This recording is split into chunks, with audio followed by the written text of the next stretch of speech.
All right, we're back. Part two of must know life skills. So, again, the whole point of this is so that as we're investing in ourselves, our physical, emotional, mental, financial well being, and we're planning, getting our business plan ready for our life. Um, and, like I said, do not feel like, oh my gosh, I have to have it all figured out. I get it if you do, but sometimes that will overwhelm you and stop the process. So I always say break it down.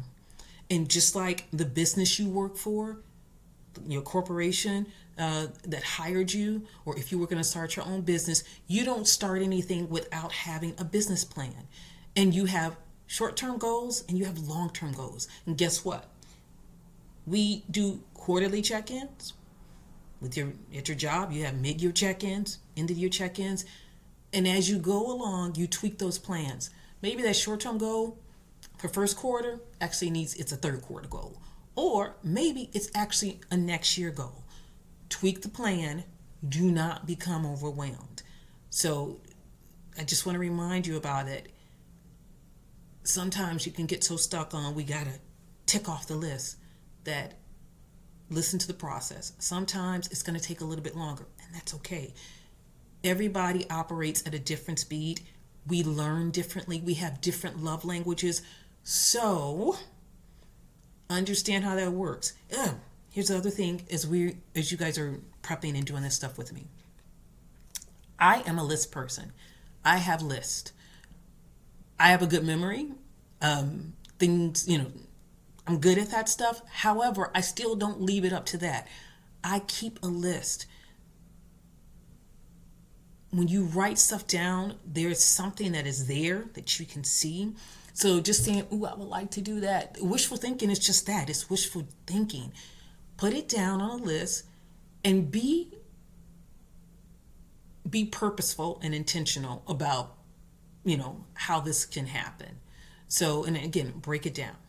So, other video, we talked about 5 to 10 years old. This time, we're going to talk about ages 11 through 13. You're preteen. Oop, they're almost a teenager. Lucky you. So, budget list. By the time they're 13, your child should probably know how to do grocery shopping. They should understand their monthly living expenses, like do they need a Metro card, lunch money, how much they spend a month in clothes, dining out, dates, entertainment, if they're doing it at specialty gifts. So they should understand that, and they should understand how they need to budget their allowance to do those activities. So certain things you might be paying for, but other things, I'm sorry, go old school with them. It's winter time. Look, a lot of people need help shoveling. Like I said, I didn't get an allowance. So, Miss Ann, can I help you? How can I help? Have them pick up some life skills. It's like them having a bit of responsibility. It's going to be good for them. Again, when your child is learning how to walk, you don't go behind them with a pillow like, ooh, the baby gonna fall. The baby gonna fall. Falling down is part of that learning process of how to walk. If you were constantly putting a pillow, preventing them for falling down, they're never gonna properly learn how to walk. You're messing up the process. So this is taking off the training wheels a little bit at a time, so that by the time they're 18, they're able to be out in the world, and not be crippled by you push them out the window, you push them out the house, but they are not ready for what life is going to throw at them. And you can see all these social media kids, adulting is hard. I'm sorry. Why do you think your parents were stressed? So, long story short, budgets. They should be able to manage, like if they can't make their allowance last through, work on that. Checking accounts. Start them off. A lot of the banks have checking accounts for children that you can monitor. Open a checking account, and that should not be tapping into the savings account that you opened for them when they were little. That savings account, that stays there. The checking account is probably where you're gonna, have them dump in their allowance so they can manage this stuff. And you want to talk to them about, you open a checking account. If you overdraft or you mess up your account too much, check systems. That's how, and that will, if you get into check systems for overdrafting or writing bad checks or something like that, that can prevent you from opening a bank account anywhere for up to 7 years. So you want to, start helping them understand that building good credit starts now. Otherwise, you're going to have a problem later on. Assets versus liabilities. This goes back to needs versus wants. So, what is an asset? A home is an asset because it appreciates in value. A car is a liability because as soon as you drive a new car off the lot, that value depreciates. Start talking to them about doing things that earns them equity. Start talking to them about, having a certificate of deposit that earns them money over time. Start introducing them to the concept of what financial planning is. There are tons of places. If you have a 401k, whoever hosts your 401k, they have seminars for children and money management. Start having your kids attend those. And we're going to tie that into credit habits. They should start understanding, if we've opened this checking account for them, how this is going to impact their credit scores. Because having a credit score is, how do I get a loan for a car? Even for student loans, God forbid, if you have to do that. So that. At 13, we also start talking about the credit reporting agencies. What is their FICO score? What does that mean? We need to start talking about wealthy versus being rich. I remember in college there was that song, I wanna be rich. But as Chris Rock talked about, rich is temporary. You can be rich today and broke tomorrow. Wealth is something that can be passed down. So most of the people who win the lottery, I think the stat was like 90% of those people within 2 years are broke. They're bankrupt. Because if you didn't have good financial planning or saving or financial skills before you got that money, it's not going to come when you get it. So you want to talk about what it means to be wealth. Wealth passes down from generation. That's that Father Abraham had many sons. That's that if the wealthy people, they can die and be reincarnated many lifetimes and still be wealthy. Like I said, rich today, broke tomorrow. Talk about that. I will recommend, back in 2014, I think I interviewed the Budgetnista.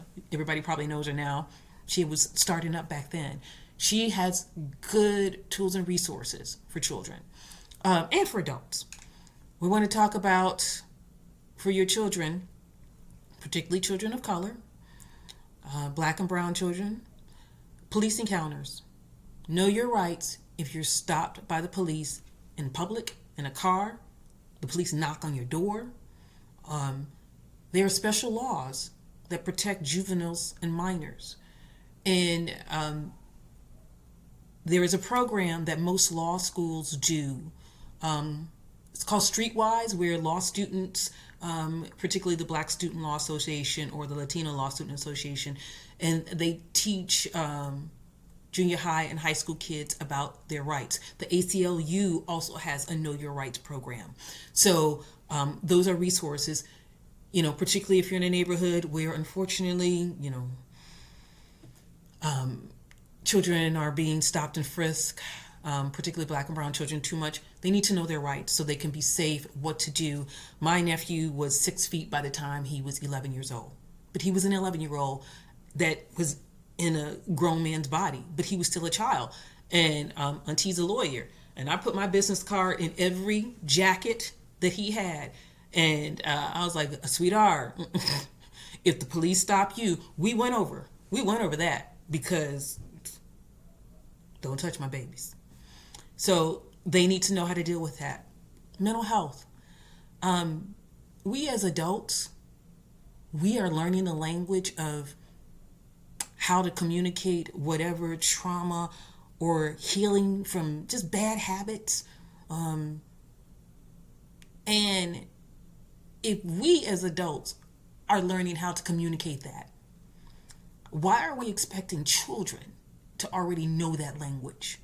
So it is important, particularly when it comes to, like, we didn't have cyberbullying. I'm Generation X. We grew up on the playground. You got beef with me? Okay, noon. We handling it at the playground. Or 3 o'clock, it's going down. So it wasn't what we call keyboard gangsters. Say it to my face. In a generation when you had to say it to your face and you knew that if you said something, that there was a possibility you were going to get clocked, you learn to shut your mouth. It's different now. You got cyberbullying and all this other stuff. And it's a different generation. You need to be checking in on your kids. Because kids have cell phones now, and you think they're talking to a 13-year-old, and it's a 21-year-old. There needs to be communication. The social media age, you have to be diligent. Also, protect their mental health. And this whole thing of we don't do therapy, we just pray. Guess what? Faith without works is dead. I believe in the power of prayer. And I'm going to go and see a therapist too. You should do that. And introduce your children to that too. Because also sometimes your children aren't like you. They're not going to communicate like you. Or for whatever reason, maybe they just start talking about mental health and wellness. Normalize that. Again, I'm going to mention voting. Because by 13, you got about 4 or 5 more years before your child's going to vote. The first time they see, they should not be, this should not be new stuff to them. Democracy is based on the entire citizenry participating in the vote. And when that doesn't happen, then you have basically a country where the minority are dictating what's happening. So if you don't vote, and here's an example I always use, Ferguson, when Michael Brown happened. Ferguson was 67, almost 70% black town. Their entire city council was white. How'd that happen?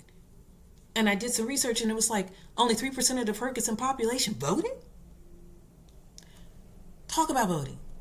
You're a woman. There's certain rights you want protected. You have children, you have daughters. Are your children queer? Are they trans? Are you disabled? You have certain rights you want protected. Because what you don't, like, I think the problem was, like, we had the women's rights movement, we had the civil rights movement. Your rights will go away if you do not consistently protect them. So for these must-know skills for your 11 to 13-year-old, quick recap: budget list, budgets again, checking accounts, assets versus liabilities, and this goes back to the first one for the 5 to 10-year-olds, the difference between a need and a want. Credit habits, talk about how, we're starting this checking account and what that's going to mean for your credit, what a FICO is, the difference between being wealthy and rich today, poor tomorrow. We want to talk about your rights. What about encounters with the police? How do we present ourselves? What happens? What do we do? The ACLU is helpful. If you have a state university that has a local law school, go talk to them. They will probably have a streetwise program from there. So look into free resources. I'm all about the free. Yes, ma'am, free. Mental health.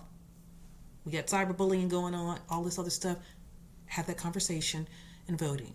So those are my must-know skills for my 11 to 13-year-olds. Thanks for hanging in there with me. We're going to find our rhythm. So yeah, thanks you guys.